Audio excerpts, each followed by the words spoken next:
Қазақ халқының притчасы. Аңшы мен қойшы. Баяғыда екі дос өмір сүріпті. Біріншісі қойшы, ал екіншісі аңшы болған. Қойшы жомарт, ал аңшы әділ болыпты. Олар достық пен келісімде өмір сүріпті. Бірақ әлемде тағы да шайтандар да өмір сүрген. Олар екі достың достығын көре алмай, екеуінің қарым-қатынасын бұзуды ойластырыпты. Бірде кәрі шайтан ұлынан сұрапты.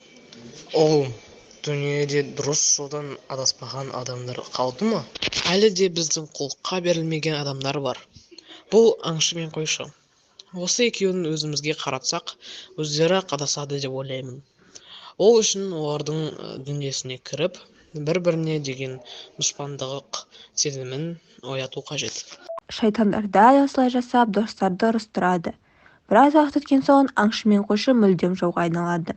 Бірде әділ аңшы далаға серуендеуге шығыпты. Ол кезде шайтан оның жан дүниесінде отырған. Ал қойшы серуендеуге қарумен шыққанда, оның ішінде шайтанның баласы отырған. Жаулар кездескенде қойшы аңшының қарусыз екенін байқады және оны өлтіргісі келді. Бірақ аңшы бұрынғы досының қалауын болжап, сен әрдайым жомарт болдың, сол себепті маған қаруыңды бер және сол күйінде мейірімді болып қалғаныңды көрсет. Егер мен қаруымды аңшыға берсем, өзім өлемін.